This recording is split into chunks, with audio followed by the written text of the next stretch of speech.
Hey, what's up? Name Yeah. 1 and 2. Okay. Awesome. Got it. They got him. Are we gonna watch 22-year-old 22-year-old kid. Took him 33 hours to get him. He's in custody now. They caught him 260 miles away from the shooting. They transported him back to the area where he did the shooting, and he's booked at some facility that's 12 miles from where he shot and killed Charlie Kirk. So that means I'm assuming they drive that when they transport someone. They catch them 260 miles away. They drive them the 250 miles back. Yeah, usually. I think they also have some, like the FBI probably has an aircraft they can use, or maybe like they'll transport them in a helicopter, but generally it's a bus or something. Yeah, I bet he was in a fucking SWAT van or some shit. Good thing he didn't get in a car accident and die or something, because then all the fucking freaks would be out with their conspiracy theories. No bail has been set. He will appear in court virtually. I guess they're not going to bring him to court on Tuesday. Charged formally. Sounds like he was in college for a semester and dropped out, and that he was going to some sort of career school to learn how to be some sort of electrician.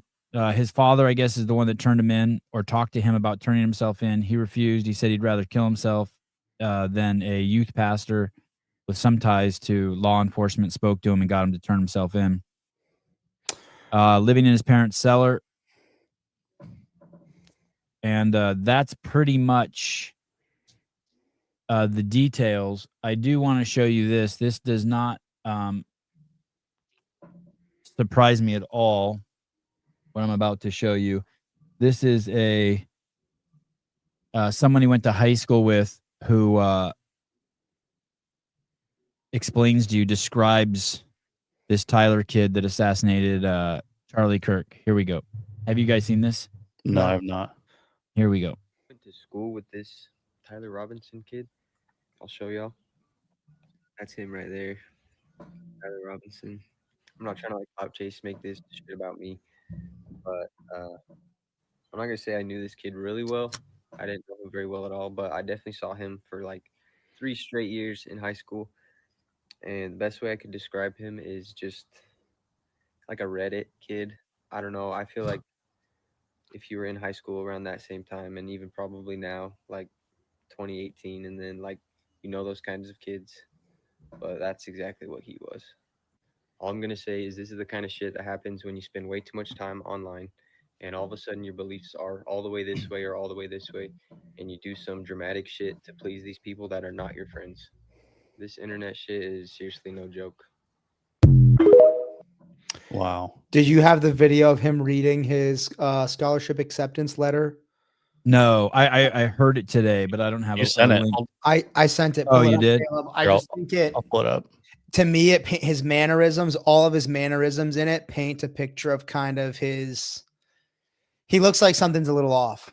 Hey, dude! Every time I go to the fucking CrossFit Reddit section, I'm like, wow, these people are fucking batshit crazy. And now they're describing him as a Redditor. When you listen to, just check this out. Congratulations. You have been selected to receive the Resident Presidential Scholarship from Utah State University. The value of this scholarship is approximately $32,000. This scholarship is available for 4 years or 8 semesters.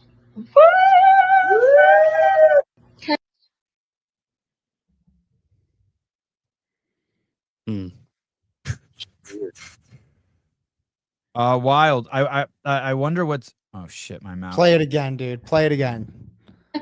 Congratulations. You have been selected to receive the Resident Presidential Scholarship from Utah State University. The value of this scholarship is approximately $32,000. This scholarship is available for 4 years or 8 semesters. Okay. What do you see? What do you see, Taylor? I don't know, dude. I just see that when he goes, woo! And there's this facade of excited emotion on his face. One, he looks fucking like he's one. I don't know. I got somebody comment again. Taylor self MD in the comments. PhD actually. I'm a psychiatrist. He looks fucking not normal. I'll say that at all. not normal at all. You mean just And the way his eyes move around in his Dude, head and his his gestures eyes- and his body language? Just his speech, his complete lack of emotion. It looks like he has to fake empathy. And also, I would not be surprised if he like wasn't on medication, SSRIs, like some fucking shit, dude. That kid is not there. I heard Charlie Kirk's wife speak. It was pretty damn wild. Unfortunately, it is going to really I don't know if unfortunately is the word, but it's really going to push away a lot of people who just hate Christianity and hate God, which is like, you know, half the fucking planet, and half the United States is terrified of it. It's not even that they hate God, they hate whatever story they're telling themselves about God and people who follow God. And it's this lady whose husband died 48 hours ago. She's left at home with 2 kids and she's processing it all. And I bet you very few people, I mean, some people are going to be, I was deeply moved by it. I went into my bedroom and fucking curled up on the bed. And I'm not even a God person. So if you haven't heard it, I recommend you listen to it. And if you're one of those people that has some sort of made up story about what God is in your head, just give it a whirl and try to just hear it without telling yourself that story, those stories. It's okay. Just see it as a grieving woman who's processing, who had an incredible husband. I didn't know her background story. I guess she came from a broken home, was raised by a single mom, and then herself was raising a daughter on her own. And Charlie met her in fireworks. Wow. Phone to her. That's just fucking Lock it down. dude. Did you get punched in the face, Souza? No, I got like bit by something and it's like swelling up, dude. Oh, that's crazy. Avi has like 10 of those on his body right now. Yeah. Maybe it's mosquito season. He got bit by a milk snake. He got bit by my milk snake. Yeah. There's spiders in California, dude. I walk into a web every day now. There are so many spiders out right now. I woke up and it was like it's gone down a little bit, but it was like worse like earlier. I heard you on the way here and you said something about conspiracy theory freaks. So I decided to join you. Oh, thank you.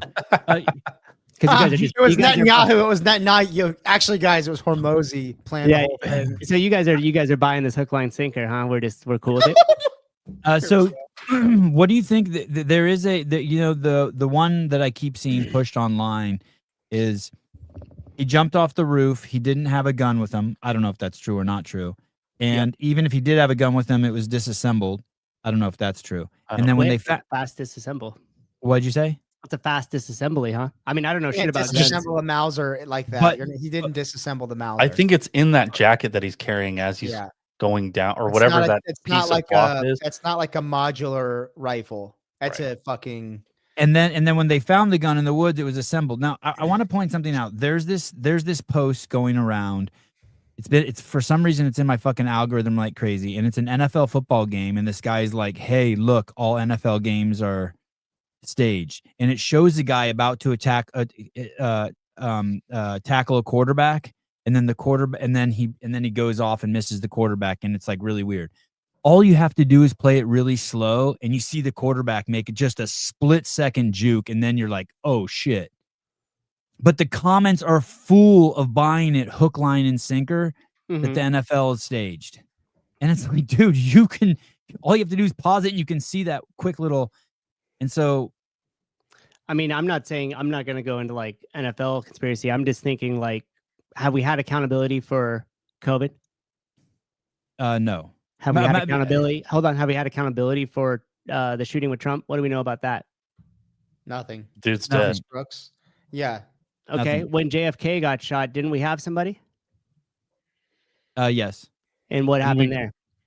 Ended up not being him, I guess. And what about MLK, Martin Luther King Jr.? We had somebody? Oh, his shit's wasn't it always known from the beginning though that was government?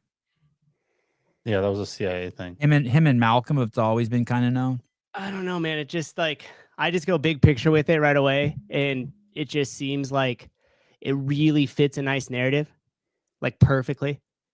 And then we tend to overlook a lot of like well, yeah, it is kind of strange, but oh yeah, I guess if you think about that. So I'm not saying it's staged. I'm not saying it maybe wasn't him to some degree. All I'm saying is like it just, I don't know, man. Like all these things happen and there's so many missing puzzle pieces to it. We're kind of having to left to jump to conclusions on our own. It's very politically charged. It fits narrative so well. But I don't It's think that just anyone like, could have had man. any clue that Charlie Kirk's death would be this monumental. I don't think that there's like, I don't think anyone knew that if Charlie died, the fucking whole nation would get rocked. I don't think people knew. I give a lot of credit to what Sousa's saying, but I think this is an instance where if something happens enough times and you're given enough reason to distrust the government, everything they do you're going to distrust, and you shouldn't distrust everything they do.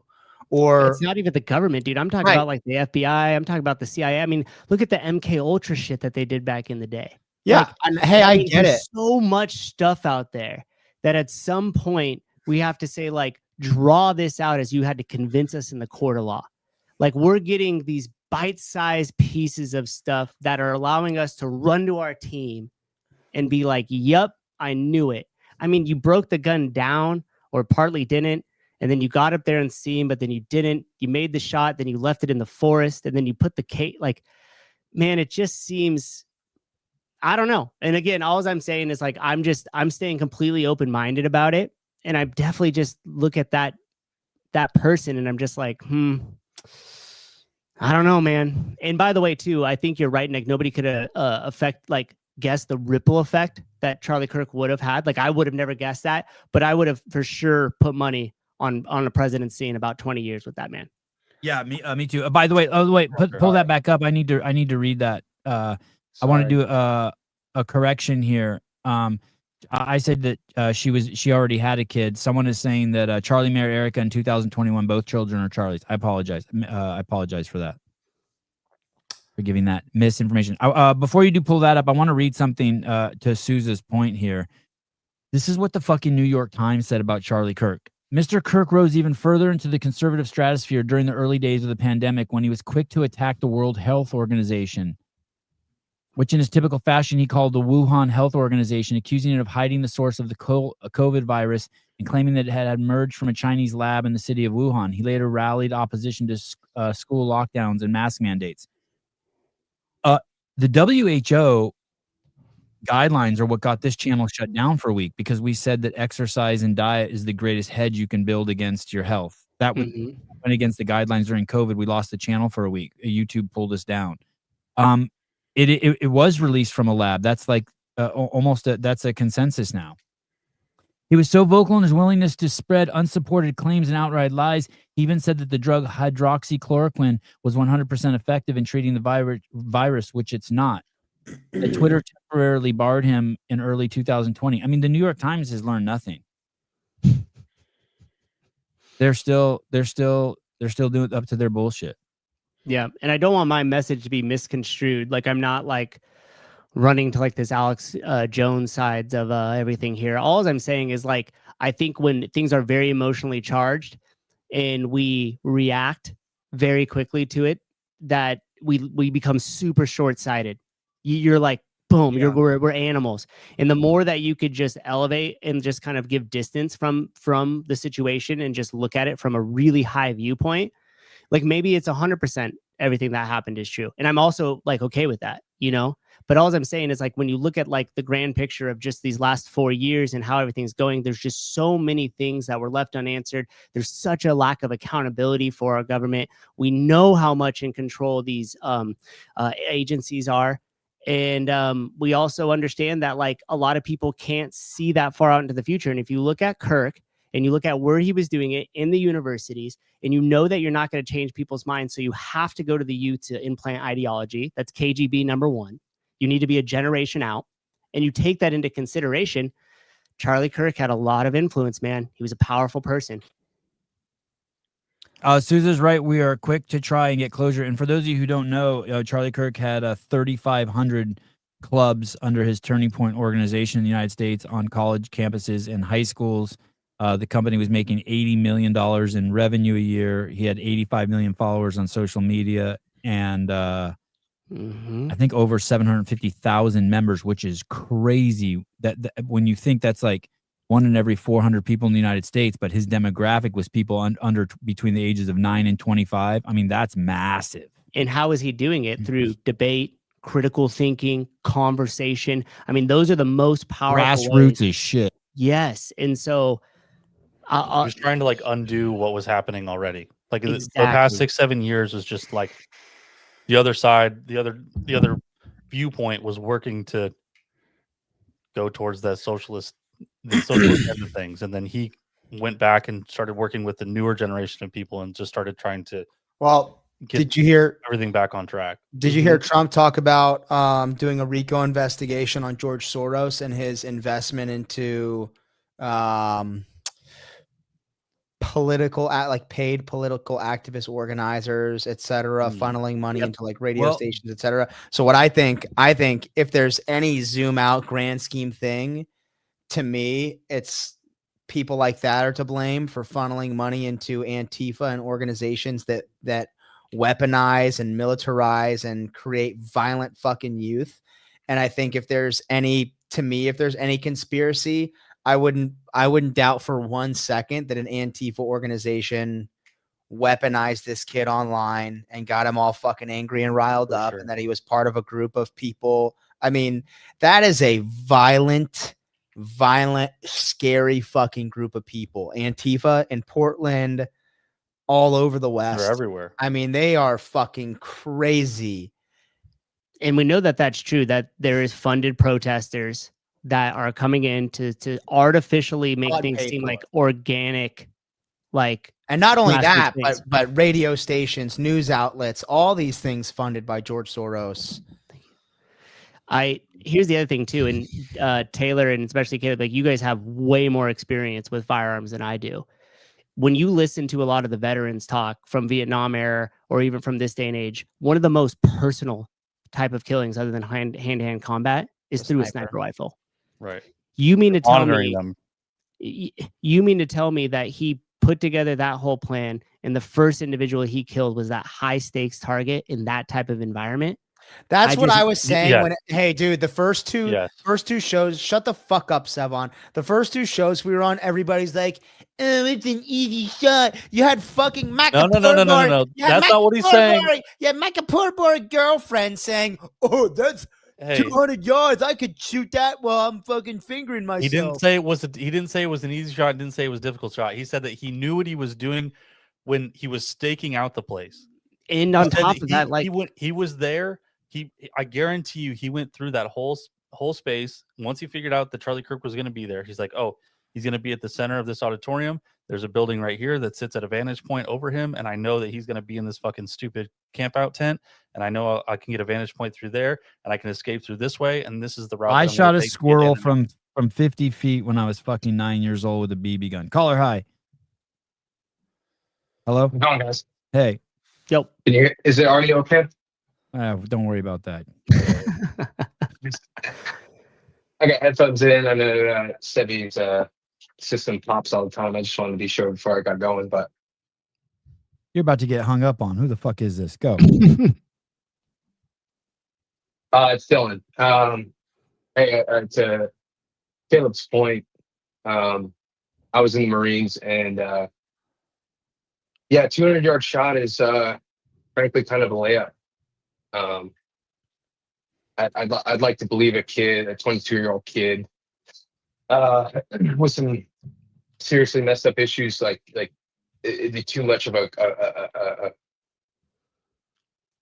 complex, all the complexities involved with it. I don't think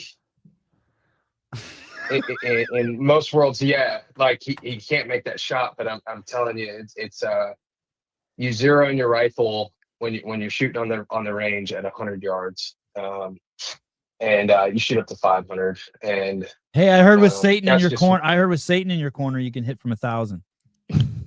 You probably could. Yeah, I heard with Mike Poolboy's dick in your vagina, Julia could actually hit it 600 yards. Hey, I'm actually not even talking about the shot at all. Thank you. I'm understand. talking about the complete environment. I'm talking about, Thank you. dude, most people will be disrespected in front of their wives and be too afraid to slap another person in the face. Let me ask you this, Sousa, just for shits and giggles, and I don't mean to put you on the spot at all, because everyone, a huge disclaimer, Sousa is not saying he believes this. But let me just ask you this. Let's say, are you suggesting that he was brainwashed or that maybe he's not even the shooter?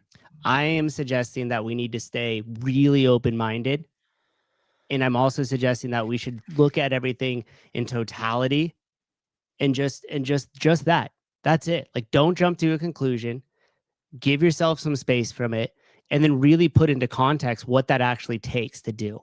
I mean, most people are afraid to strike another person back in the face or slap them, let alone this scrawny kid gets up there, whether it was a 50-yard shot and he was a Boy Scout and shot a BB gun his whole life.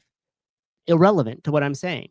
To get yourself up into that position, lay down there, look at all that crowd, have your adrenaline pumping through the fucking roof, look through the scope of that rifle, take that aim and take that shot.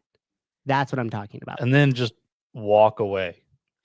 I think this Jump off is a building probably and walk applies- away. I think this is probably the most accurate representation of kind of watch the scholarship video again. It's not He that doesn't he's give even, a fuck, dude. CrossFat says, CrossFat says, if you're dead inside, you have no fear. Go ahead, Taylor. I don't even think it's necessarily he's dead inside. I think there's an issue there. Like, I think there's a mental health issue there. There's an imbalance. There's something not normal going on with that kid. If So you, then if, why I would he bet you, get in if front you of go a- back, if you go back and look at his childhood history, I bet he was in his backyard killing rabbits and like cutting them to pieces, or getting rats and doing the same thing. Like, it's some Now- serial killer shit. And If he's that came out, that would be far more likely. His That I would parents say, like, failed. okay. His parents failed him. What is their background? At first, they were reporting that his dad's a sheriff, but I think I've heard that's not true. his dad's a 27-year veteran of the Washington County Police Department. But we don't know what he did there, right? No, but I would imagine if you're Because not I sure heard about Fox report yesterday that it's not true that he's a cop. maybe he was the chaplain then, because I know they. Go ahead. Oh, that's interesting. I taught my kid brother to hit a quarter from 150 meters in 5 minutes. So as long as the rifle is set up properly, the shot itself is child's play. I The taught my total- brother to jerk off. The totality of the situation is a different story. Dylan, do you have anything else? All I wanted to say to Susan's point, he makes an absolutely like a very good point to what he says about the pressure involved with it. I can't speak to that. Obviously, it's a very astute observation, but the circumstances that I kind of believe this 22-year-old kid and how he was raised, just in his generation, not by his parents, is it possible that he had a dissociation from the pressures that be with hundreds of people from 100%. 200 yards away because the 200-yard shot was not stabbing a girl on a subway, Well said. person to person. Yeah. He's completely able to dissociate like it's a video game. It's a degree of separation for sure. If you read that book on killing, it goes through just like the variations of how you kill somebody. So like if you're hand to hand, most people had like the most PTSD because you're like looking into this guy's eyes and you're stabbing them with your knife or whatever. But you take a degree away, you're like, okay, I shot him with my pistol from 15 yards away, less likely. I shot him with a sniper rifle from 100 yards away, less likely. The further you can distance yourself from killing somebody, the less likely you are to give a shit about the fact that you just killed somebody. Dylan, along with your point to the video game thing, someone was reporting that at least one of those lines that was written on the bullet was from a video game. I guess there's some video game where before you drop a bomb or kill someone, you say, "Catch this." It was a code for Helldivers too. The upright down down down. That was like a Helldivers mechanism to drop a bomb. The left is now trying to say that he's a conservative, by the way, and that he killed Charlie for not being conservative enough. Well, it doesn't help that his grandma. Does that matter? Does that? Yeah, it does matter. Is it that- matters. It matters. Well, in what way? In what way? It doesn't Yes, matter I guess whether in he's terms conservative or liberal, but it does matter that what the liberals are doing, what the left is doing, is fucking crazy. They've lost the ability to debate. They've lost the ability to bring ideas forward, and so they're resorting to violence. And this has been repeated in history over and over and over with socialists fucking everywhere. This fucking guy was going out in person, openly talking to people. And now you can see the wackadoodles are out there supporting his fucking death. Greg said it on the show before. The only debate you bring a gun to is a free speech debate. And if you fucking lose it, you got to shoot the other person. You have to be willing to die for free speech. Like, we have to have free speech. And they really are against free speech. And Dylan, one more thing that we've seen for the last 10 years, the left is so easily manipulated by words. They changed killing babies in the womb to abortion. They changed chopping off the penises of kids, gender affirming care. They have this climate change, global warming bullshit that they've had going on when it fucking means nothing. They're signaling their group. And now they've run out of things to fucking rally behind. And now this is the thing. Hate Trump. He's a Nazi. And so they're completely convinced that he's a fucking Nazi because they'll do anything. Naming is the origin of all particular things. They just say shit and they activate their fucking zombies. That's my take on it. So in that regard, the shooter, it certainly does. And I wasn't asking as a gotcha, but as far as meaning, I've witnessed, just like you said earlier today, study that there's tons of people online laughing about it, and it's very disconcerting. It's very troubling to kind of witness and see like people cheer on that he was slaughtered, and in front of everyone, including his family, which is the most tragic thing about it. But I guess to your point, yes, the leftists seem to be triggered by the words, but in fact, it's actually another layer to that. Is that plenty of us are triggered by words or we're offended by words. It seems to be a subset of the population that's actually acting on the feelings that those words actually invoke within them, or not having the critical thinking skills to ask, what does that word mean? Like they're trying to convince us that men are women and women are men, and that group of people is buying that shit. They've been told that words are violence, that words can hurt them, and that words can affect their physical reality. And so these people believe that the things that he's saying are killing people. He's literally killing gays. He literally is killing women. Like, that's what these people believe. And it's fucking crazy. So they don't think that they're like taking away his right to free speech. They think that he is harming people. They found any rationalization and justification they can to take, like, when you lose an argument. I mean, it's insane to watch any of his videos because it's like he can't lose. He cannot lose. And you don't shoot someone for fucking being retarded. Like, if I get into a fucking argument on Instagram and the person's a total wokey retard, I'm like, well, this has been a 3-hour waste of my life arguing with this fucktard. I'm just not talking to him anymore. That's what you do. You just, all right, I'm not talking to him anymore. Stephen King tweeted, idiot. Charlie Kirk advocated for the stoning gays to death. Just saying. And then later had to fucking walk it back and say, I apologize. I read it on Twitter. It's so crazy. Fucking nuts. You're a fucking moron. My cousin was a stupid wokey retard, and she posted something to the effect of some long paragraph that was completely exhaustive for anybody to read, but it entailed a lot of things that I've seen flood the internet that had a lot to do with all of the prefacing of yeah, but, right? Yeah. I don't know how you can make any argument for the slaughtering of an individual who's speaking his opinions, especially in the world that we have here in America, that exactly the first thing we stand on is free speech and the freedom to assembly, that you can take that, see a slaughtering of a man who's doing that and exercising that right and say, yeah, but I don't give a fuck. Her statements were something of the sort, yeah, but he skewed hate speech. Yeah, but basically what she got down to was he asked for it. And I can't conceptualize that unless you beat the fuck out of my wife and made me go on a manhunt for you. Yeah, you probably asked for it. Yeah. It Otherwise, I don't know what we're doing. And here's the same logic.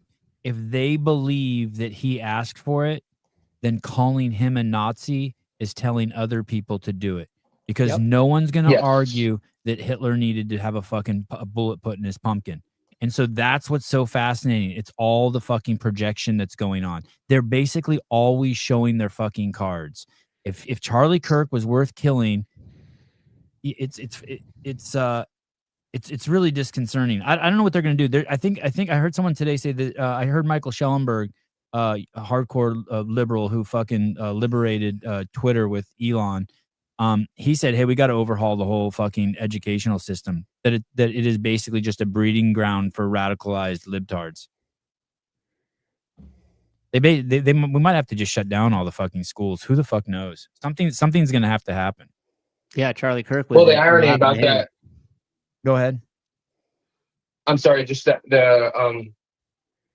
I guess the unfortunate part about this shooter's cowardice is that like that individual university that where that took place was actually a concealed carry like permitted university, one of the few that exist in the States. Wow. And it kind of makes you think that only amplifies the cowardice behind the shooter, because not only did you do it from 200 yards away on a roof and you ran away like a bitch, but you didn't even have the balls to stand up and debate him, let alone cause violence, right? Like you could have just stood up there and debated him. You could have rushed the stage and tried to beat the shit out of him, and maybe security would have yoked you up and tuned you up. But the point is, you did it completely behind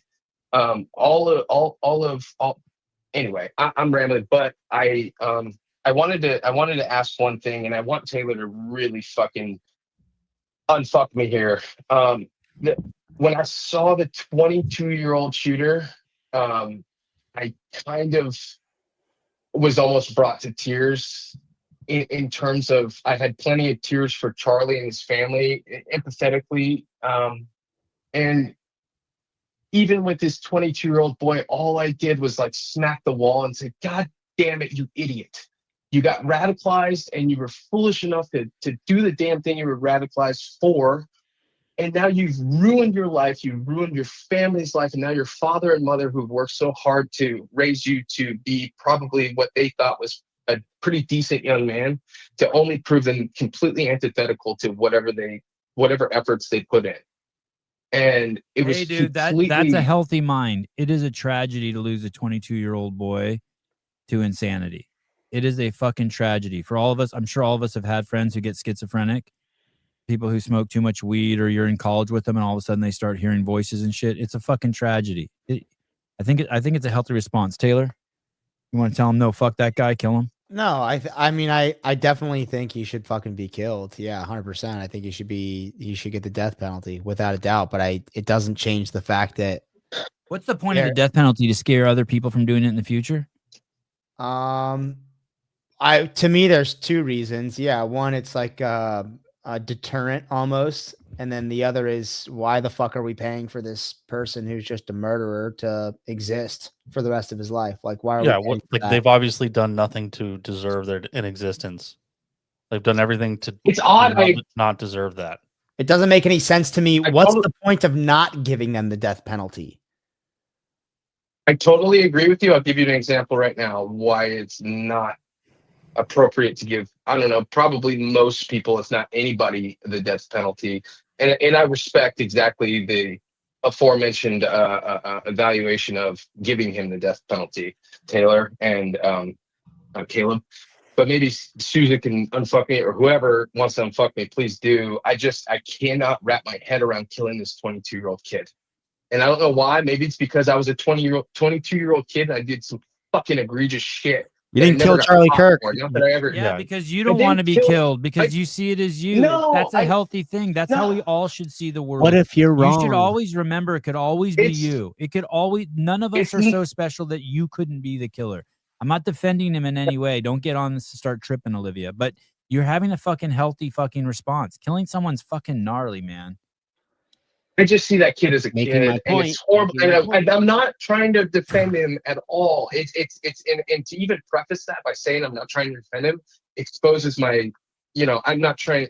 It's a lack of intelligence, really, is how I feel about that statement. But I just, because no shit, no fuck, I'm not trying to fucking defend him. But I do know that's a fucking kid, and I was a 22-year-old kid who did a lot of fucking dumb shit. I'm sure Taylor can attest to it. If Taylor rolled his fucking vehicle and that was purely on his own volition of doing what he was on, the substances he was on, and he created his own catastrophe in his own life, and we see the product of how that made him recover to be the phenomenal person he is today, then why the fuck, what happens if Taylor hits somebody that night? Then I fucking get, you know, if I'm a 16-year-old and I hit somebody, then I'm in jail for the rest of my life. Kills the family, but then you get the death penalty because you're in a state of. How is it that so many other of us get through being 22 years old without murdering somebody? Hey, and Dylan, I agree with you. I got really lucky that I did not kill anyone when I drunk and drove that night. And I'm lucky I didn't kill my friend that was in the passenger seat next to me.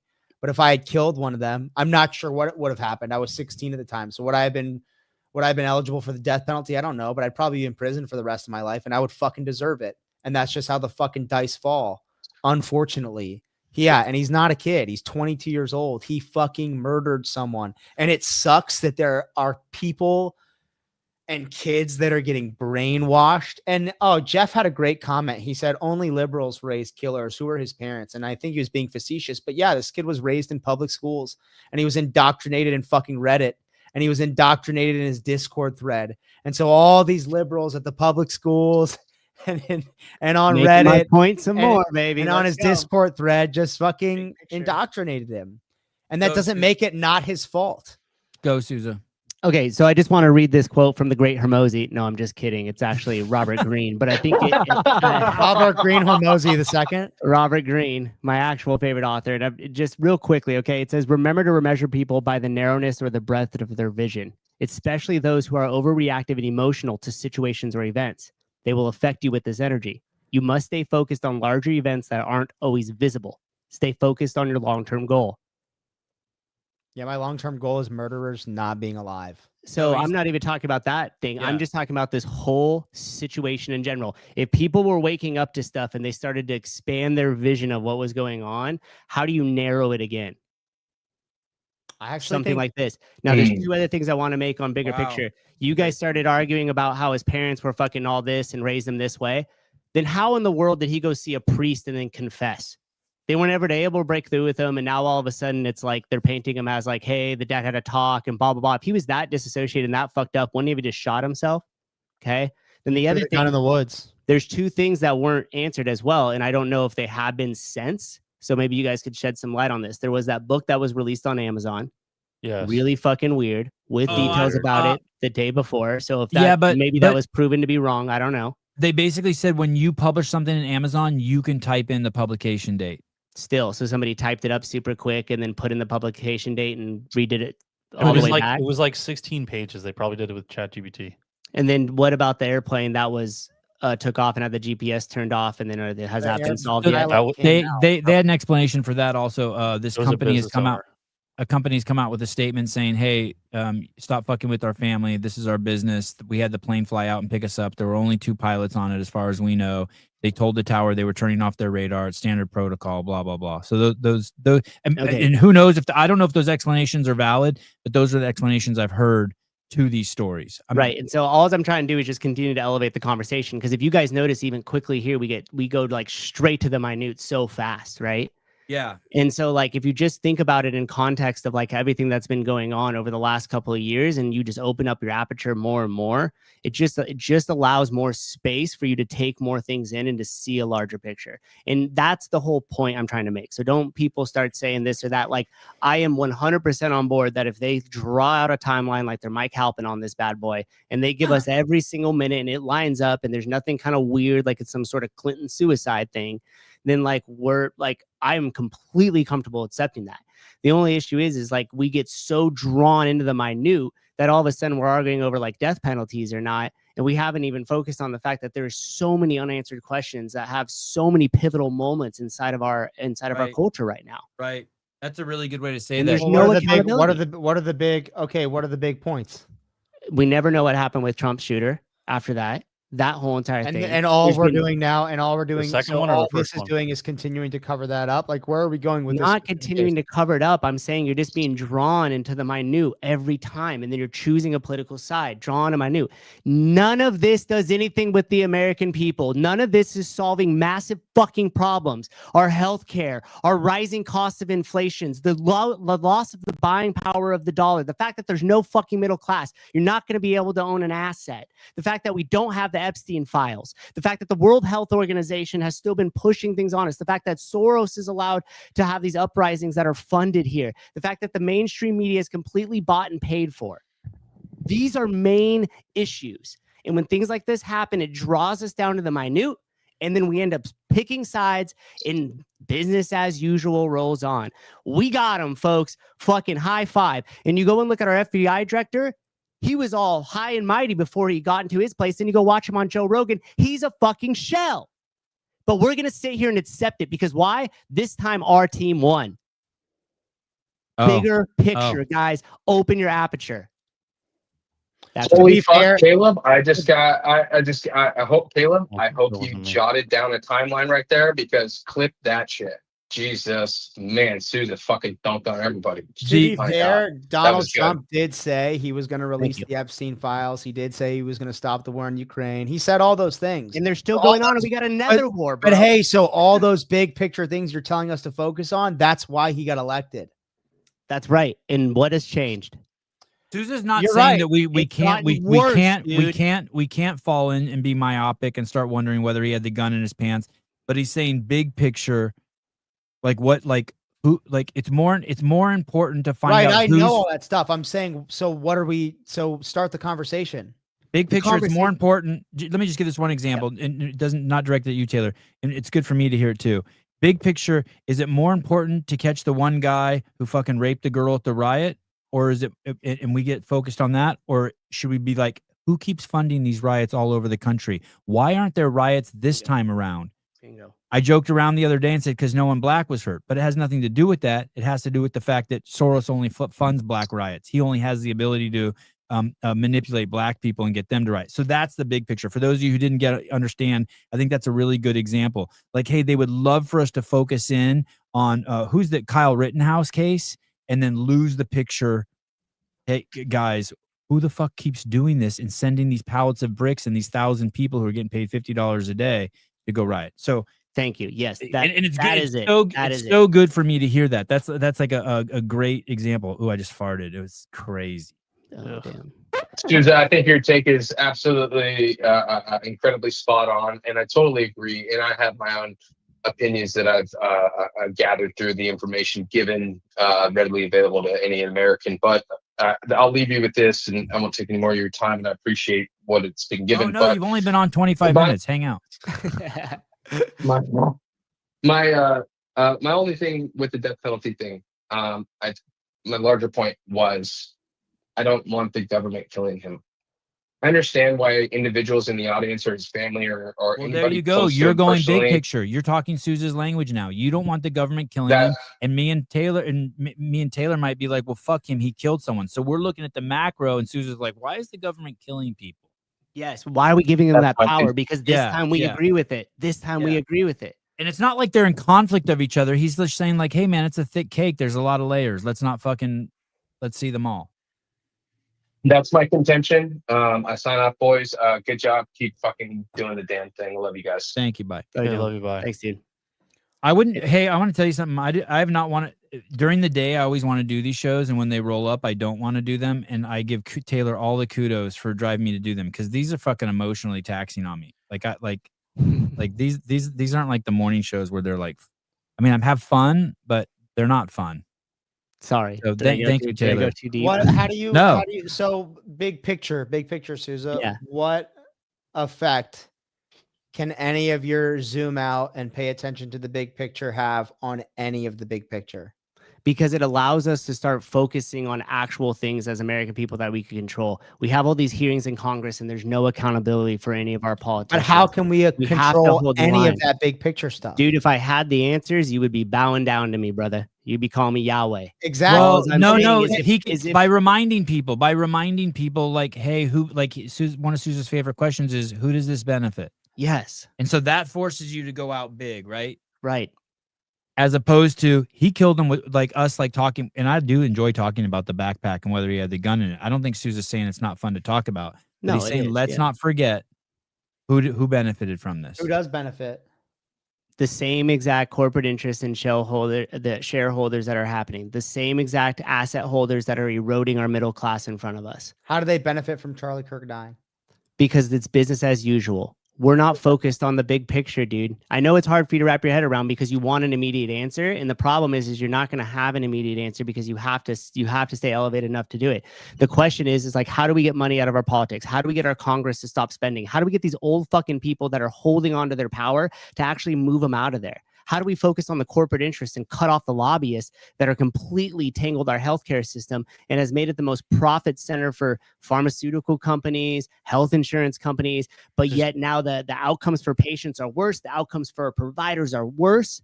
It's taking up majority of our GDP. It's a runaway train. I mean, dude, and then what are you going to do? Trump's going to come in and he's going to solve all these wars, and we have more now. And now he's changing the Department of Defense to the Department of War because now we're focused on the minutia of that, and we're not going to focus on the actual dollars that are being spent.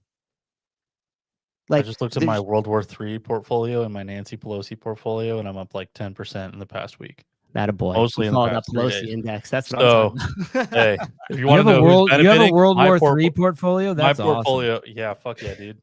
It's all Northrop Grumman, obviously Raytheon, Daddy Raytheon, the primes, if you will. Couldn't it just be a wackadoodle kid doing something terrible?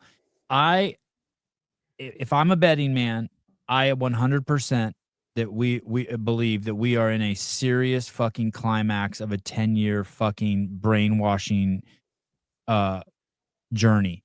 And that with 90% of all the teachers being liberals, they're all brainwashed. And we got a couple generations of just fucking absolutely zombies who will do anything, anything that social media tells them. And if they can connect one dot, they'll activate on it. Meaning, these people think that if they keep saying Trump's Nazi enough, they're going to think that they're heroes and are going to kill him. I don't think it's too. Yeah.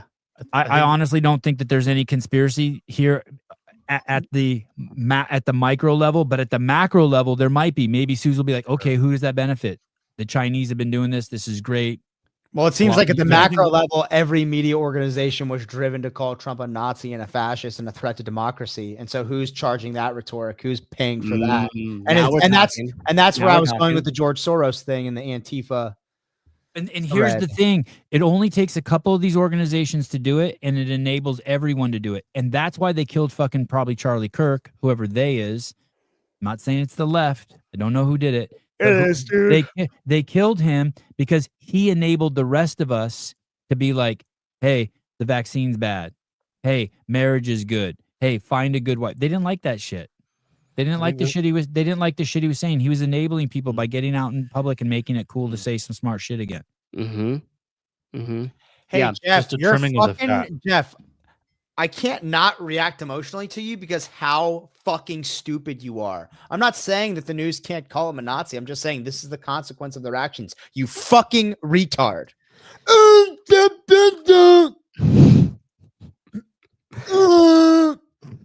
fucktard. No, you I guys don't think fuck that. I don't think. yourself. No, it shouldn't. I'm not suggesting by any means that you should outlaw calling someone a Nazi. By no means am I suggesting that. That's not what I'm saying either. But fabricated civil rights movements that are happening, that are bought and paid for, and then propagated through the bought and paid for media, like that's the web that we need to untangle. Because like that is like you guys remember COVID, you would watch Fox News, like your local ABC or whatever, and over in Charlotte, over here in California, over there in Texas, they're all saying the same thing as if they're reading from one script that an email got sent out. Yep, that's the weird part. Like that's what we need to focus on, right? Because then if I'm in charge and I just want to consolidate more power And I got multiple people that if they all just said, hey, we're just actually going to band together and focus on this one issue. We want accountability in the government, and we're just going to hold strong together until we actually have accountability in our government. It would just topple immediately. But if I could just throw a little thing in there and a mouse and say, hey, mouse, and everybody scatters, and then they argue over who threw the mouse, I'm cool. Wow. I go back to business as usual. Wow. I'll be watching the fights tomorrow night. Missing the weigh-ins now. Here we go. Nick Freitas on Charlie Kirk. Well, this is quite the hot take. The best part of this whole goddamn thing is that he is not martyr material, so his death will mean nothing. It will activate no one. It will impact few. It's just great. Now, if it were me, I have several words that I would use to describe you, your comments, and your obvious lack of intelligence. But I'm going to try to be a little bit more like Charlie and explain this in as reasonable a way as I possibly can muster. See, you think what happened was that a political leader that you didn't like was killed, when in reality what actually happened was the older brother for an entire generation of young conservatives was just murdered right in front of their faces, right in front of his family's faces. And you're sitting here celebrating it. Yeah, you think Charlie Kirk was just somebody that showed up and kicked all of your asses in debates. In reality, he was the sort of guy that showed up and defended tens of thousands of students that felt slandered, maligned, and even threatened by their schools, their peers, their professors, their administrators, right? And Charlie was the guy that showed up for him. So that's who you murdered, right? And for older conservatives like me, you murdered someone that we saw as the future of the movement. But don't worry, Charlie made future leaders. So we really don't care if you don't see him as a martyr. You're going to learn, probably the hard way, that he absolutely was. What do you think about that? People seeing him, that whole generation seeing him as the big brother who stood up for them. Oh, dude, 100%.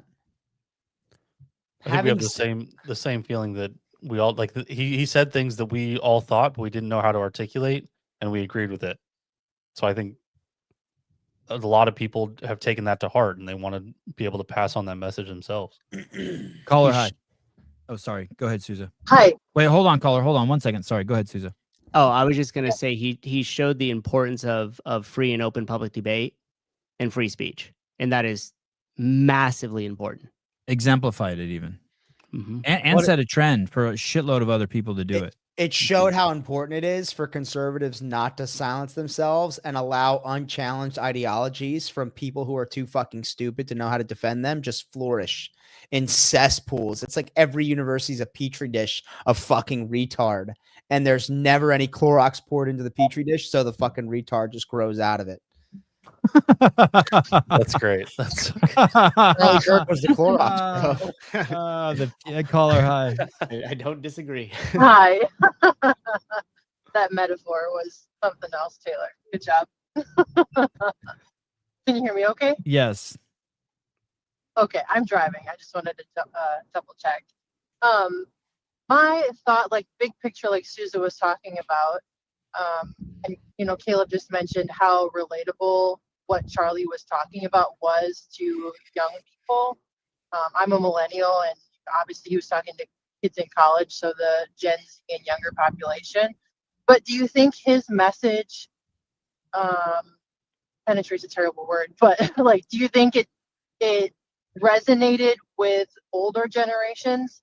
Like, to be honest, my mom and dad had never heard of Charlie Kirk's message or his Turning Point USA. They'd never heard of that until he was assassinated earlier this week. So do you think the older population who, I mean, they're still voting, they're honestly the people who are in our government, are those people hearing Charlie's teachings and are they listening to it? Is The like, old people? Fuck is that no. gonna The make a boomers are difference? out. The boomers are why we're in this position in the first place. Okay. We have Fuck we have the we have a boomers. gerontocracy. Unfortunately, old people, and maybe it'll happen to all of us, but they're terrified of. They're just they live in a terrified state, and they've always relied on the medical complex. So I was talking to someone the other day, and they're thinking about traveling to Europe, and they're 82 years old, and they told me that first they need to get their insurance in line to make sure their insurance would cover any accidents that happened over there. I've never heard anyone say anything fucking like that. And so this is why, you know, when we get colds, our parents say to us, maybe you should go see the doctor. And we're like, what? I'm gonna fucking go out in the back in the backyard and get some fresh air and then fucking do Fran. Like we have a Yeah, I'm totally gonna different finger way. myself with dirt all over my finger, and that's how I'm gonna get over my cold. The population in the United States between the age of 10 and 24 years old is 65 million. The total population in the U.S., let's say, is 350. So I totally, and we've never, there's so much media that we've never been segmented more than ever before. Like I totally get it that our parents have never heard of him. And of course, because he speaks of Christ, he alienates a shitload of people, right? Because people have been programmed for the last 10 years to be completely they have an image of God. They think they don't like God, but what they don't really like is the image that they've created of God or God believers. And so they have that shit all fucking conflated. But in the big picture, I don't think it doesn't matter that those people, all those motherfuckers are going to be dead soon. They're going to die, and this new generation, I really do think that the right looks very, very strong. The conservative movement looks very strong now. I think he is going to spawn a lot of copycat kids who aspire to be him, just like they aspire to be Michael Jordan. I'm feeling very optimistic. Right. Yeah, and I think, big picture wise, that 10 or 15 years from now, when our generation has had that much time to think about what Charlie has told us, and his legacy lives on through all of the other people who are like Charlie that pop up now afterwards, I think that's when the impact will actually be felt. It's just like the seed is being planted now. We won't harvest that fruit from that tree for a while yet, if that makes sense. Well, it's going to grow. I don't know if exponentially is the right word, but every minute that we move forward in time, it's going to grow. These people are getting older, and they're going to become voting age, and they're going to have greater aspirations. One of the things he introduced into the country that probably a lot of people don't understand is values. And so if we can get a whole generation with values again, sky's the limit. The scary part is it can all go away in one generation too. Oh, for sure. Absolutely. We've already seen it happen. Curious. I feel like my generation is on this kind of rebound where like we're the generation that we're kind of maybe not the last of, but one of the last, and maybe not one of the last, or one of the more recent generations where like our parents were kicked into this 9 to 5 off to the job, 40-year and then get your pension, where we weren't raised by our parents really. We're in public schools our entire fucking child life. And then we get to adulthood and I'm like, holy fuck, I'm not putting my kid through that. Being taught by losers who can't innovate. Innovate. When we have kids, we are not putting our kids through that. And so many kids my age feel that way. They're taking their kids to Montessori schools. They're homeschooling. It's just, I feel like that change is already happening. Absolutely. So I agree with you 100%, Taylor. So I grew up on a farm. I'm driving because I just helped my mom milk cows. My dad's bear hunting in Minnesota right now. Milk cows. Nice. Badass. So, yeah. So I'm Rosie's little sister. Oh. Hi, Rosie. I was going to say, I thought this sounded like Rosie for a second. Yeah. We get that a lot, that we sound alike and we look really similar. But so I was raised on a farm. And we never went to daycare. We only we went to public school because my mom was like, okay, you gotta be social and get off the farm and go learn stuff. But we never, I would say we were homeschooled because I was taught how to cook in the kitchen with my mom. We learned how to garden. We learned how to woodwork and things like that because that was just the nature of what our parents did for work. But I could not imagine, I'm almost 30 and my husband and I, we'd like to have a family. I could not imagine paying somebody to raise my kid in a daycare and then paying, I pay taxes. So public school obviously is there, but I could not imagine sending them to a glorified babysitter. That sounds ridiculous. I don't know how anyone who went through the public school system sends their kids to school. I think about what I did in school. It's fucking crazy.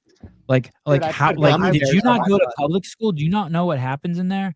You're just fucking around all fucking day, chasing fucking girls and getting drunk and doing burnouts in the parking lot and breaking windows. And all I did was mischievous shit. Good times. Yeah. And I went to a really rural public school and it was still just absolute dumpster fire. Yeah, it is. It's a dumpster fire. It's chaos.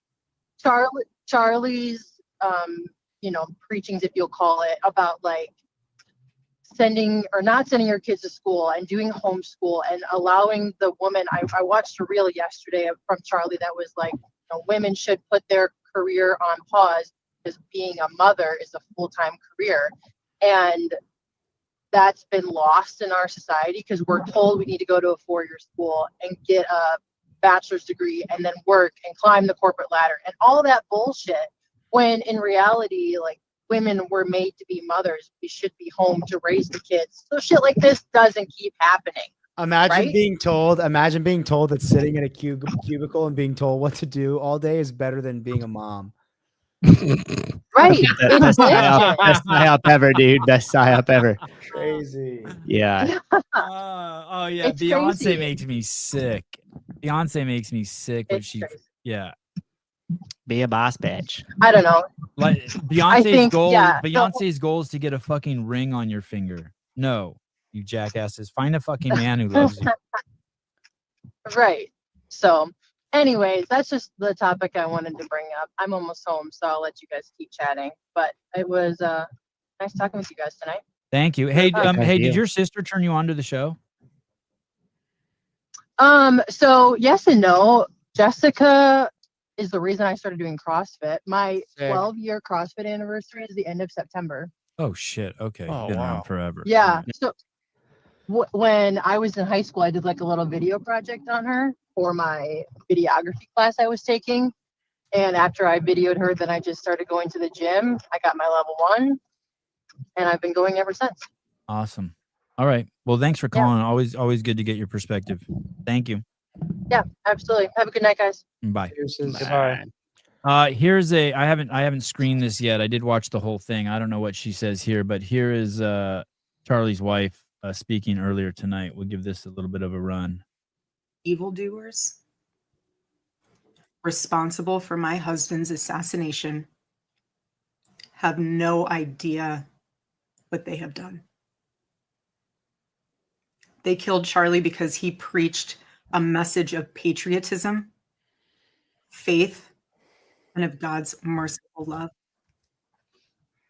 But they should all know this.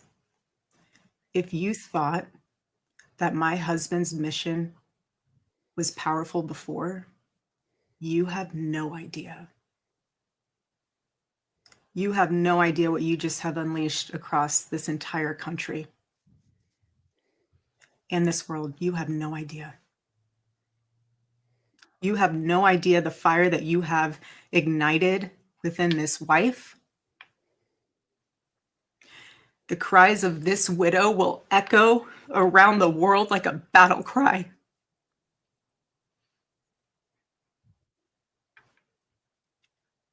To everyone listening tonight across America, the movement my husband built will not die. It won't. I refuse to let that happen. It will not die. You think it's important that she addressed the country? No. I don't think anything changes whether she addressed him or not. And I'll say this, when I was asking about who benefits from this, my first thought was saying, look at all of the right-wing essential, like, conservatives are going to explode. Yeah. I kind of think it's important just because, I mean, maybe for her just to be like, hey, this isn't going to stop.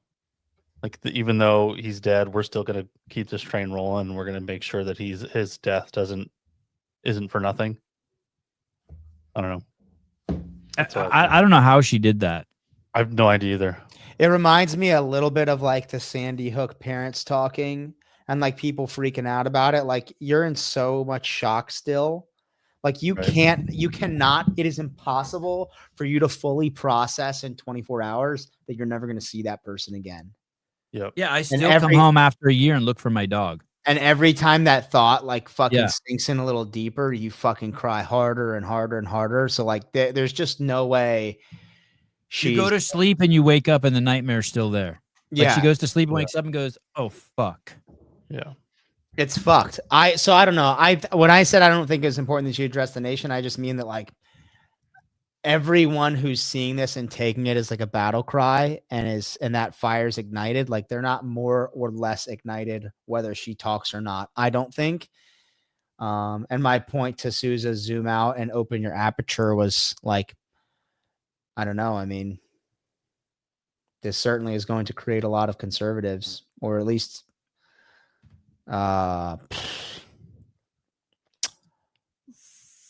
what's the right word?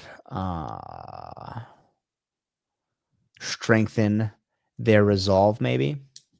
Yeah. The people cheering for this want good insight from Mad Marv. The people cheering for this want us to live in fear. She gets daily death threats. Her standing there courageously gives the rest of us hope and courage.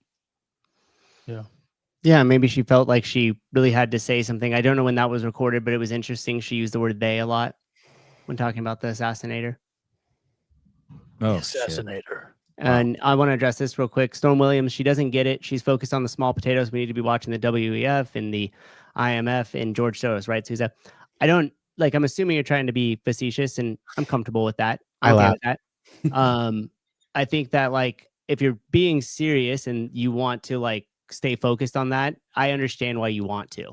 You actually put a good question here that I started earlier, and Storm Williams said, so was his massive contribution micro or macro? And I actually thought that was a really great question, because it's both. He was starting at the micro level and it became macro. And that's what actually made it so powerful. And that's what made him so influential. And it wasn't macro with like knuckleheads like us just like talking here. It was with the younger generation that was actually coming and listening to the debates, hearing both sides of the conversation, and then drawing their own points. And to me, that's a massive, massive threat to these ideology and culture change that we've been experiencing, especially for a long period of time, but it's especially accelerated over the last 5 years. To Sousa's point, he swept up the restaurant in the beginning. He delivered food to the tables. He worked in the kitchen. He managed the kitchen, and then he opened another restaurant. And then it turned into a fucking chain of restaurants, but he still came into one restaurant every morning and still swept the floors. That's a really great point. So he did the big picture and the small picture, and he was killed on a day when he was sweeping the floors. And it's pretty wild. This is Joey Alva's Instagram, the kid on the right.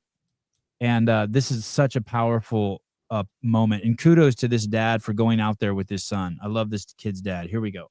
Liberal dad and this conservative son learns a mind-blowing lesson. Hello, guys. My name is Joey. I brought my father with me. He's a very liberal father. Our family's divided. We're divided the same way the nation is divided. I'm conservative, by the way. We fuss and we fight about this all the time. Will anything ever be remedied? A nation divided against itself will not stand. Neither will a family divided against itself. Why do you think your son is conservative? I have no clue. I'll let him answer. That's a bad answer. Hold on a second. You as a father should listen to your son. You shouldn't say, hold on a second. I listen to him all the time. But hold on. But then you just said you don't know. I don't know where he went so bad. I mean, come on. It's like, I don't know where he went. But hold on, off the rails. Would the smarter of the two like to chime in here? Yeah.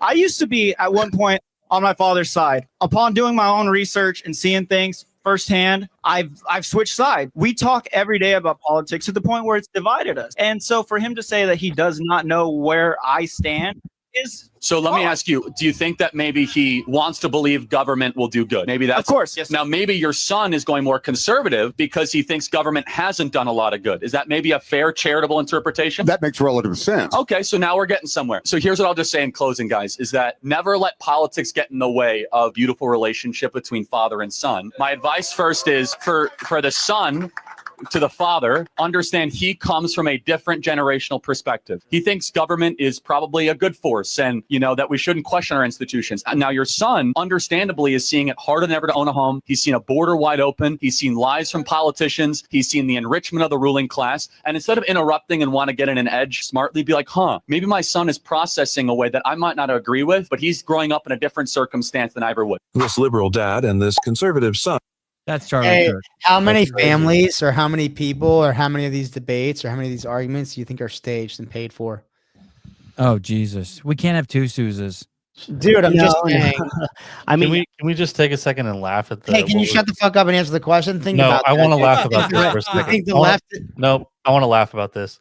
If you are an FBI agent or the police officer who arrives on scene and you find the weapon of that is what you're looking for, and you're now taking an inventory of what is in the weapon, and you start unloading the rounds in said weapon, and you start reading Bella Ciao, Bella Ciao, Bella Ciao. Okay, whatever. Hey, fascist catch. Okay, that's fine. Up, right, whatever that is, video game knowledge, it's whatever. And then the last round that you get to says, if you read this, you're gay. LMAO. And that's the one you have to bag last. I think I'm just gonna laugh at you. I'll have a little giggle to myself that I read that. I just thought that was pretty funny. That is crazy. Let's come back to that. I want to talk about that. Souza, I have a crazy staged opinion on that. Staged. Let me ask you this, because we got to go big picture, right? And just to address Stormy Daniels, perfect, so we could focus on multiple things by following the strategy. That's all I wanted to convey. That's all I wanted to convey. If I wasn't here, you did convey that, Souza. That's what I'm saying. So, like, I'm not really sure where, but I'm glad we're on the same page now, Mr. Williams. Here's the big picture. If that is staged, who does that benefit? Charlie's YouTube channel. Maybe. How do you know if that's going to hit the algorithm? For the people watching it, so let's say that clip went viral and they staged it and they even paid to promote it. Who would that benefit? I mean, I like it. I like it because it inspires me to send that clip to my parents so that I could have a better dialogue with them. There you go. What? That's just it. Like, you just ask yourself, like, the big picture is, who does that benefit, right? So if they did stage that, then what was the big conspiracy that they staged it for? So that way the family saw it and said, holy shit, I'm going to go ahead and I'm going to talk to my dad in a different way because I saw that clip and that's how I feel I can relate to that.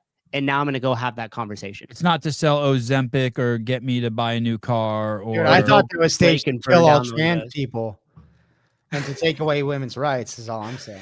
Well, now you could ask yourself on the other side of that, if you see all that liberal ideology that's being pushed and with the riots that happened of 2020 and stuff like that, if those were fabricated, who does that benefit? Big picture. The people that would be ushering in those ideologies and want division and want destruction and want to breed more of it, right? Yeah. So that's all I'm saying. Like, if you take the macro and just take a moment to pause and then say, this is staged. Okay, it is staged. Who does that benefit? Well, shit. And then you can draw the conclusion. Go back to the tragedy. Hey, that is not the real assassin. It was a team of people from Mossad and the CIA because Charlie was getting too big and he was going to consume too much power over the next 20 years. So they did. So who does that benefit? Right? That's all I'm saying. Or maybe Power it is center. exactly, The power center. Maybe it is exactly what it's being shown as. And I'm okay with that too. Who does that benefit? They don't have Charlie at a strip club diddling little boys, so they kill him. Oh, now that Jess's sister isn't on the live call and Jeremy can't fantasize about fucking her, we're going down too deep of a rabbit hole. I don't think we're going down. No, there's no rabbit hole. Sorry, There's no Jeremy. rabbit hole. I think we're doing this. The We're whole zooming hole. in. Heidi, will you We're call exploring in? the hole. Heidi, can you call in, please? Get us back on track so How- Jeremy can continue fapping himself. Listen, if for some reason you think that, sorry, I'm not picking on you, Jeremy, but it's interesting. That's an interesting point. I would have never thought we were going down a rabbit hole. What we're doing is we're taking this object and we're doing this to it, and we're doing this to it. That's all we're doing. How did I you know literally it was? said that on Glitton Things. That's amazing that you use that analogy. Oh, I really? said that same exact thing, and they Oh. just clipped it and put it on Instagram. And I said the whole thing is to pick up your beliefs, pick up your ideas, pick it up, move it around. And if you draw the same conclusion you did at the beginning, great. At least you gave it the opportunity to zoom all the way out and to really focus on a large picture, and then just concluded what you thought anyways. That's fine. And hey, to tie this to what Greg says, we're looking for what gives us the best predictive value of what's really happening, not to get some sort of absolute certainty. Caller, go ahead. I'm going to take a piss while you guys talk to Jeremy. Nice. One thing straight here, you ginger guy. You're just gonna leave us here with Jeremy? All right. Nothing will get. Let's just get that out of the way. Hey, that wasn't a bad, dude. I like the rabbit hole sometimes. It's man, cool shit happens. Okay, so let's just get that. Is anyone even there? Am I muted right now? What's happening? Hello? Someone say something. All right, I get the point. See you.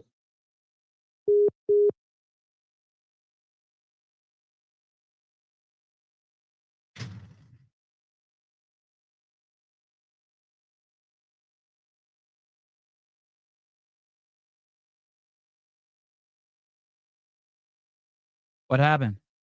You guys all just got off? What happened? Oh my god. He pulled everybody backstage, and then Jerry Fisher's point got pissed off. Oh, jeez. Okay, call back. We're ready. What happened? I came back and there was just my empty chair. What happened? Oh wait, is Jeremy still there? I don't think so. I think he hung out. hung up. Oh shit! I was gonna have to go pee again. Wow. You said you had to go pee, and then he started talking to me. I was like, "Yeah, I gotta go." I thought we were running a commercial. Wow. Reverse ding dong ditch. Wow. Oh. Judy called us racists. You guys are fucked up. You guys are fucked up.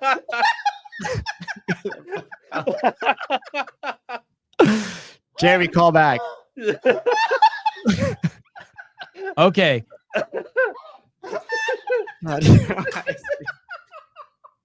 We all left. Holy fuck! Oh, My shit. stomach hurts. You guys are rude. What do you think about the writing on the bullets? Anyone have any take on that? I think it's brain rot shit. Yeah, that's what I was gonna say. It doesn't seem very on- sophisticated. No, you're on the internet all the time, and that's the shit that you pull up. Like, this is what the other one says. Ooh, as a notices bulge. What's this? Like, that's the shit that he wrote on these bullet casings. Wait, what is this? I don't even it's understand like this. This is like our thread. I don't understand anything. It's some fucking furry bullshit. Like the furries, the ones that Yeah, Hillary that's the interviewed? thing. Yeah, the Hiller event. Yeah, that's like that's what the ooh woo thing was. The OWO. What's this? Notice this bulge. That's this fucking weed bullshit. I think Bryson would understand this. Oh shit, where's Caleb? Oh shit. Okay, let's go on. Right here. So this is what it's definitely all brain rot shit. The Bella Ciao 100%. stuff is from an anti-fascist anthem that was from World War II. Yep, the Italians. Yeah, the Italians. I think that if you read this, you are gay is like you really That's thought wild.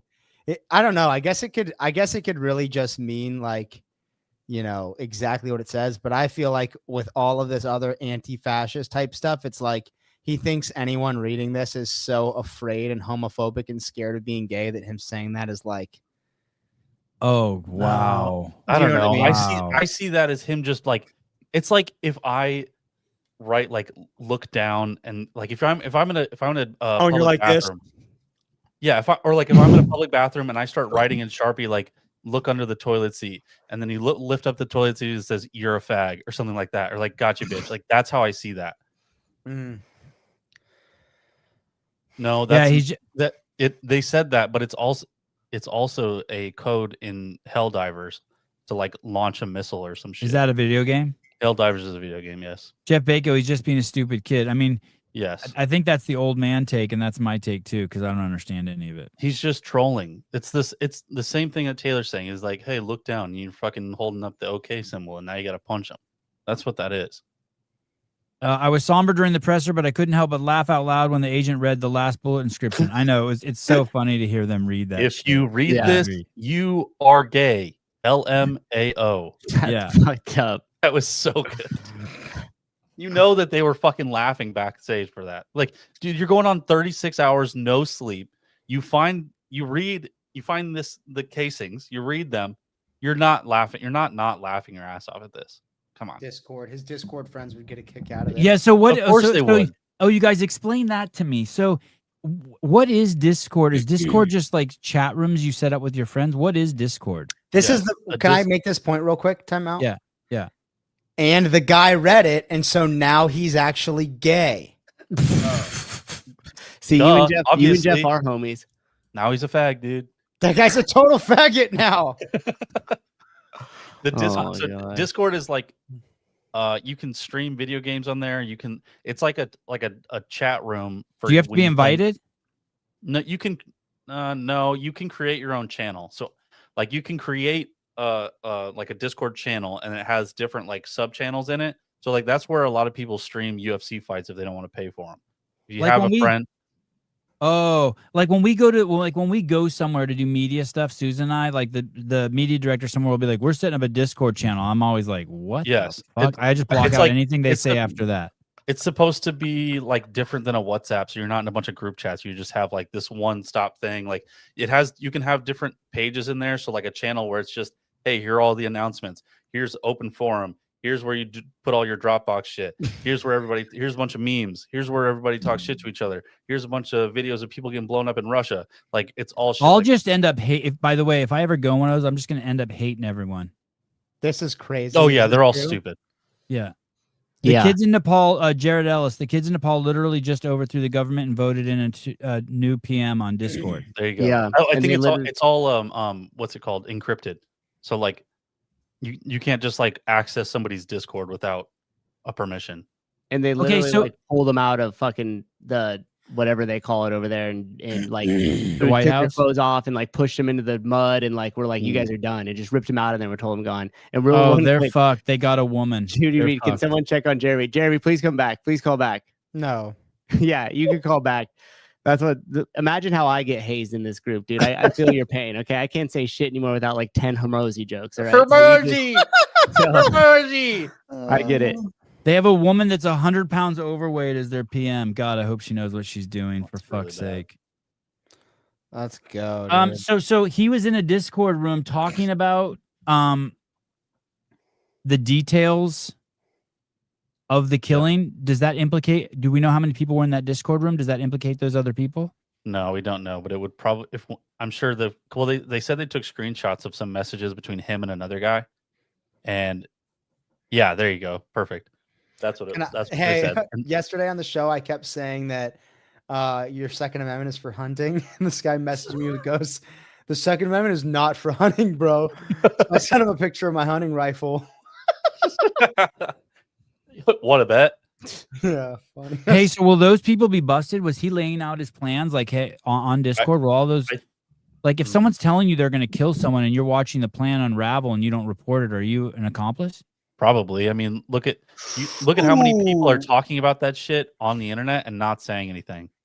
You know what I mean? Like, I guarantee you, there's probably 1,000 other Discords that are saying the similar stuff about other people in the world, and they're like, "Oh, I'd kill him this way," or like, that's why it would be so easy for him to figure out, like, hey, how do I set up a good sniper position? What would be a good spot? How do I stalk this position? How do I scope this out? Like, what am I looking for? Like, Is Discord like encrypted? Like, why is it popular? it's encrypted. It's just like it's something you use like for video game streaming and stuff, so you can have like a live chat, or you can just like delineate different conversations in different chat channels. I wonder. Like you would just text. Yeah, but it's different. I don't know how to explain it. Do I have It's to be super gay? complicated. It's some fucking gamer shit for sure. I have to be into furries. Probably, yeah. Damn. You got to be into playing Helldivers. I think Hiller knows about Discord. He did a furry video. I created a Discord once, and actually the show has a Discord with some people in it, but they don't use it anymore. Oh, great. We're going to be under FBI investigation. Yeah. It was like it's you have like a one-stop shop for people who want to like look at different things. So like if you want to just look at people's workouts, there's a page just for workouts. Another topic that we've been talking about, or that the media's been talking about, is whether he's going to be tried in federal court or in state court. And they said that's that'll be a political decision where they think they can get the most media attention for it. CNN has wrapped up its coverage. Yeah, they better. Each time they say something, they end up apologizing for it. Or firing somebody. Yeah. Check out my Discord. Should I start a Sentinel Discord? Hey, you know what I is one. You know what I heard They today for want the you to first do. time is that when he got shot, his 3-year-old daughter ran over to him. I heard that too. What? Like she was scared of the noise of like She the was big right bang, there, then just and he got ran up to shot, him. and she ran over and grabbed him. No, really? I didn't see That's that what I in any heard. of the stuff. I don't know if he went up and grabbed him, but I heard that she made a motion to run towards him when she heard the shot. And I'm That's kinda guessing somebody crazy. held her back. That's crazy that his kids are there, though. I would imagine they're probably there all the time. So like all those events. I guess you would get really comfortable with it because it grew so slowly over time. Like it was just him in a little like easy up that he got over at like, a sporting goods store or something with a lawn Right. chair. And then eventually it grew to what it was. So like, the events that we do and stuff, you would never really think as they grew or got popular, like, oh, we need to adjust here. But yeah, you would think like probably, man. I mean, I think it's affecting people so much. Hey, think about how long we had. We had like probably 2 days to process the girl getting stabbed on the train before they released the actual video. And even then, I bet not anyone like really sought the video out because they're like, oh, I know it happens. I see the guy go like this. I don't want to see that. Yeah, I didn't. Immediately when Charlie Kirk gets killed, you just see it. It's just right in front of you, and it's fucking brutal. Dude, my whole feed for like hours. Brutal. Was the exact video. I would just scroll and it was like those. It was the 2 point of views. It was the one up close and it was the one in the back a little bit. It was just one after the other. Popping off. Hey, if you set up a Discord or a Facebook group or any of that dumb shit for Sentinel training, what eventually happens is becomes 1 or 2. You just got to be vigilant and kick people out who are douchebags. Oh, really? We have a Facebook group and there's like 600 people in it, but I don't use it that much. I need to start like I think the street parking one was like taken over by fucking psychopaths. Yeah, you really need to moderate it. And you need to have people like you need to moderate it, and you'd have other people that. If you see anyone with blue hair, just kick them out. We don't have really much posting in there. Just Secret Service agent put on leave over social media post about Charlie Kirk's murder. This is fucking crazy. No way. A Secret Service agent has been placed on leave after making a social media post criticizing Charlie Kirk for spewing hate and racism on his show following the right-wing commentator's murder. The agent Anthony Poo. Anthony Poo. Anthony Poo. Wrote the Facebook post Wednesday. He said in the post, at the end of the day, you answer to God and speak things into existence, and you can only circumvent karma. She doesn't leave. He was placed on leave shortly after making the post. In the statement, the Secret Service said they will not tolerate behavior that violates our code of conduct. This employee was immediately put on administrative leave. An investigation has begun. The statement said CNN has attempted to reach out to Poo for comment. What? How do you spell poo? P-O-U-G-H. Poe. Okay, so he's not. I like the way I say it better. Okay. Definitely not Asian. Poo. White dude. Fucking a white wokey. God, we're the fucking worst. What the fuck is wrong with all you white people out there, dude? What do you think about that? You can't have that dude on. You can't have that dude as a Secret Service agent, dude. You have a Marine Corps captain who's in charge of recruiting in some area of the United States, and he's saying, "Oh, good, another racist is dead." You should not have that command.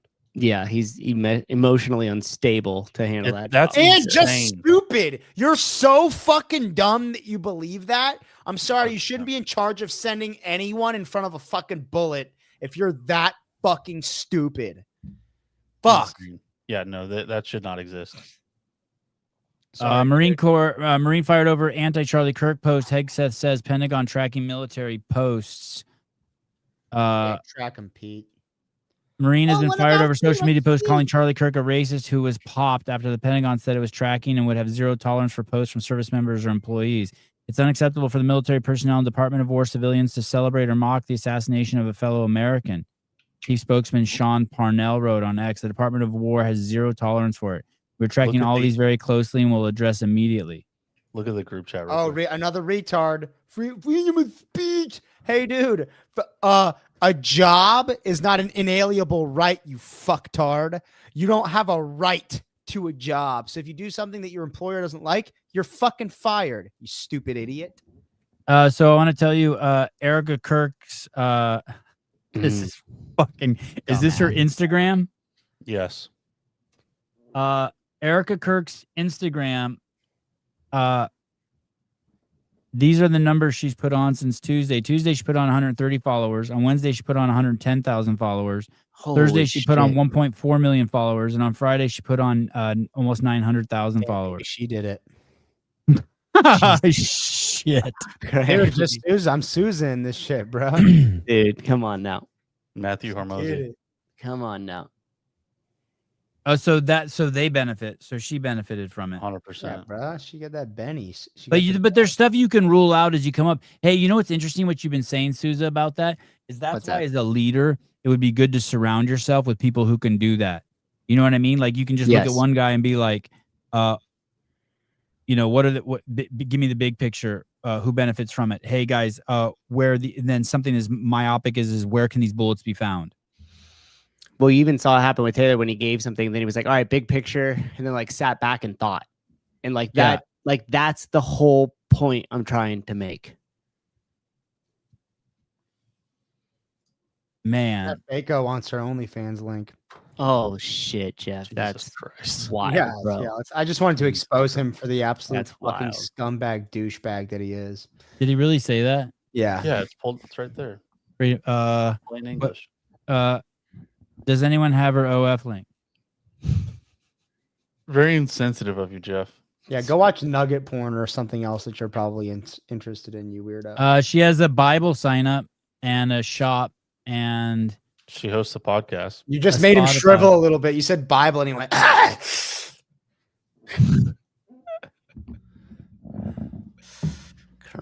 Sorry. I'll stay out of the comments. You guys. Stay out my comments. Sevi, would you have voted for Charlie in 2023? Yeah, I'd have voted for him pretty much anytime. I love all the God people I fucking like. I like all the like the ones that are not like the fucking, not the douche, not. Yeah, I don't like on some level on a 1 to 10, I really like all the God people, but the ones who are like real God people, like Charlie, like I really like them. I think that they should be in leadership positions. I like them forcing the values, the God values over the country. Damn, Jeremy really is not in the chat anymore. Somebody put him on suicide watch. Yikes. Jeremy, come back. We love you. Hey, Jeremy, just so you know, don't let anyone say it was a conspiracy. Like, no one told me in the private chat, go pee and let's play a prank on Jeremy when he calls. Like, I was not in on that. What was so funny is how you're my only spontaneous black that friend. I was. need you. It was crazy spontaneous, and that's what made it so fucking funny. You guys are fucked up. You got up What too, exactly- motherfucker. No, I What got is up afterwards. I just did nothing. I'm also guilty. I actually had to pee. Sure. Convenient. Yeah, that was crazy, dude. Yeah, that was legendary. Jenny, can you clip that part of the show? Holy fuck. Yeah, thank you, CrossFat. Thank you. Yes, I was a sheep. I was a wolf. I was just following the herd. I just didn't want to get picked on. Damn, Jared Ellis just sent me a homework assignment. Nice. What? The clip that he sent me an reposted. article on meme culture. He Nice. spotted my complete ignorance. Meme culture. That's awesome. The clip he posted up yesterday that I put on my stories, I really liked of his. I'll play it real quick.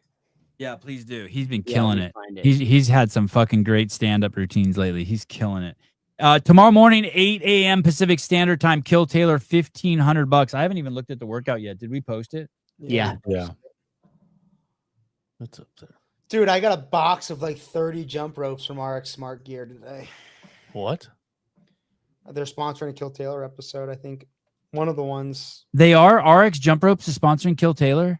Not Dave Newman? tomorrow. Not tomorrow. It's Holy Balls, and they got like a. But yeah, whole but he I is- love Dave Newman. That's he's an fucking awesome guy. amazing. I thought he was too classy for us. Hey, Wow. dude, I talked to him on the phone for like 30 minutes a few months ago about his knee and peptides. Wow, that's crazy. I thought he was. That's awesome. I love him. He's Yeah, always he's taking good care of me. 3 rounds for total time. 30 drag rope double unders. 10 sandbag to shoulder with the 150 for the boys. 100 for the girls. 10 bar muscle ups. 3 rounds. Jason Hopper said he's going to call in. Why do you need total time? Because there's, I don't know, you just say rest exactly 1 minute between rounds. So that's you're including your minute of rest. Oh, Yeah, where does it like- say rest? Oh, I didn't In the see really that. Okay, small red okay. lettering at the Yeah, bottom. and the small, hard to read font. Thanks, Yeah, okay. Brad. Couldn't put that in white, huh? Racist. There it is. Yeah, Jason said, "Oh wow, see you tomorrow." In the chat? Bum, bum, bum. In my DMs, and I said, "You can't cycle anything faster than me, you slowpoke." Nice. Good luck, pal. Stay at the comments, bruh. And that wasn't me doing a black voice. That was me doing Jason's voice. In case. What the fuck kind of disclaimer was that? Dude, I just didn't want people to think I was being crazy. Yo, my brother, what kind of point was that, brother? Yeah, that's Jason. Oh. I was doing a black voice. Hey, can you peacekeeper? Yeah, that was really good. shit. That was really good. We gotta get it in one Oh, go. I think I here. played this on the show. Play it again. Yeah, I did this. Did you already play it? Yeah, but play it again. It's good. Yeah. It was good. Difference between being a peacekeeper and a peacemaker. Keeping the peace means doing nothing. Making peace means saying something, and that's hard.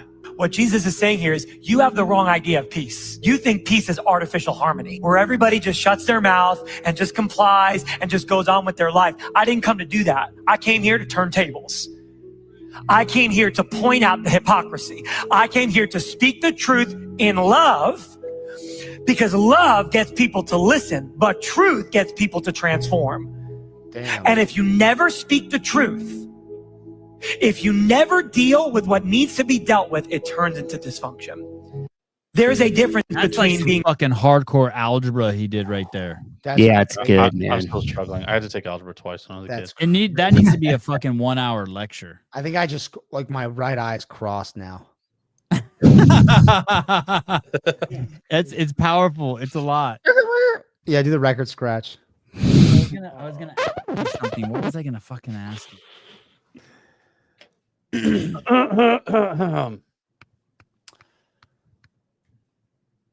Was it about Kill Taylor? Kill Taylor. Yeah, what about it? I don't know. I was gonna ask Sousa something. Oh, Sousa, how's Vulture going? Oh gosh. The fuck is that? How's Operation Vulture? It's going. I got a meeting with him at 10 tomorrow. Are you fucking kidding me? What is that? Can you talk to me about this? It's this. It's just the pep link. $7,000 fucking. Oh, now more probably of shit we've invested in, so we can actually try to stream something. Yeah, it's all the behind the scenes work to go into making this happen, Taylor. Don't worry about it. Hey, Susan and I got this, and we're so excited, and we just haven't been able to pull off. It's like you got a date with the girl, and you took a Viagra, and then she canceled on you. That's where we're at. Like 4 times in a row. Oh God. Yeah. What's that bulge? But I'm hopeful that fucked. tomorrow, once we get it set, that I mean, we don't go over details of it now, but yeah, tomorrow at 10. So hopefully get it rocking. Yeah. All right. Anything else, gentlemen? Nope. Oh, look, Pat Lange sent me a DM again, and I just deleted it. Jesus Christ. Sunday also we'll have Navy SEAL, ex-Navy SEAL. Was he Navy SEAL? Josh? Retired Navy SEAL, Dylan. Retired Navy SEAL, sorry, Dylan. On the show. That'll be interesting. I'm gonna poke him about the gun stuff. What gun stuff? Yeah, it'll be good. Charlie Kirk gun, the 30-06. Oh yeah, 30-06. Also, we'll be eating high ground beef chips at Wadapalooza. I'm so excited about Wadapalooza. I leave in 3 or 4 days. Yeah, me too, dude. I'm meeting you there same fucking day. I'm so excited. When do you guys go? What day? The 16th. Next week. Okay. And we won't be the only podcast in town. I heard the Lebanese girl and the big head pretty girl are going. Oh, I heard that whole crew. Allahu Akbar. Oh my God. What, dude? She doesn't fit in with Western culture, bro. Not compatible with Western culture, dog. You can't just come in hot with those. Someone ask her if she's happy Charlie Kirk died. Oh my God, do not. Yeah, someone ask her. Do This is not. digressing now. Fuck me. Are you putting the toy in the We're van? just No. observing. My fucking wife I'm not letting her talk to Sousa anymore because we're gonna end up with a fucking new car. My new wife's been pressing to get a new car. She wants to get rid of Your the new shit wife, van and huh? get a new van. Yeah. Your new wife, huh? His new wife. My new wife, Sorry, new Haley. van. All right. I will what's this quote from? I don't care where my money comes from. Oh, that's what she said. Yeah, that was wild. Oh, you don't? Allah Akbar! We know you don't care where your money comes from. She's gonna take that oil money, dog. How do you It think comes she from started that a Muslim podcast? fucking money laundering system. How do you that think allows she Saudi opened her own Arabia to gym, fund dude? Hamas. How do you think she opened her own gym, dude? What's that called? There's Oil a- money in the Middle What's East. that system called? Hold on. Fucking Muslim CIA? money laundering. It's part of the defense budget, bro. Hey Taylor, I want you to try this workout that I saw Jeremy Thiel and Jason Khalipa do once, and I've never seen anyone try it again. 50 dick bounces for time. It's 10. Hawala. I tried it before in my young days too, but what's the my attempt was half-assed. But 10 thrusters at 135, 10 burpees, 3 rounds. No, I can't do a thruster. Oh, clip it. You're like, hey, dude, Dave texted me one time. He's like, he just sent me a workout. He's like, test this workout. That squats in. I was like, no. I thought you were squatting again. I am, but not. I'm squatting on my terms, Sevon. Okay, sorry. Oh. So basically, when It's I say based I'm on his squatting lived again, experience, Sevon. yeah, basically when I say I'm squatting again, I'm doing 2 different kinds of squats. I'm back squatting and belt squatting. When they did this workout, I saw them do it against each other. It's probably online somewhere. I think I filmed it. And by the time they got to the last 10 burpees, they couldn't even bring their legs up without like doing the splits. It was crazy. You know what I mean? Like when they jumped up from the burpee, their stance was so fucking wide because of just the fucking blood flow. It was nuts. And they started looking like they were moving in slow motion. It was a trip. The stimulus was crazy. So Mesa used Hawala. Hawala is an informal funds transfer system that allows for the shifting of money from one person to another without the actual movement of funds, without the physical transfer of currency. Known for its reliance on trust and terrorism rather than official promissory notes. Sorry. Lazal. My knees feel amazing. I'm going to show you. I have a belt squat machine. It's the Rhino belt squat from Rogue, www.rogue.com. Allahu Akbar. And that's where you can buy a belt. Holy shit. Wait, you have that, Taylor? Yeah, I bought it on Marketplace. Fuck Beer and Katie. Oh, shit. How much did that thing cost you? Well, new, they're like 2,700 shipped, but I got it on Marketplace for $1,200 or $1,500, something like that. Oh, that's a good Oh, deal. is this what you look like when you use it? Yeah, dude. Yeah, he does. Hey, except instead of nothing in between that guy's little chains, I don't wear any pants. So my dong hangs straight down and I squat until it touches the platform and then I stand up. That's how you know it's a good rep. So basically I only do quarter range of motion squats. Okay. Hey, do so you don't just need that if you're injured? No, you can get strong as fuck on those things. It's really where most people use it is if you have like a fucked up back because you don't have to axial load.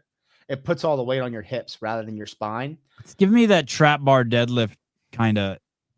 Yeah, for sure. Yeah, for sure. It's gay. Vibe. Hebner used to do a shitload of like step up workouts on that thing. I do that He too. used to live on that thing. Yeah.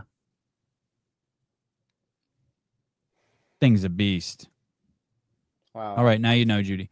All right, guys. See you tomorrow morning, 8 a.m. Pacific Standard Time. Love you guys. Susan, thank you. Caleb, Taylor, self. Love you guys. Bye-bye.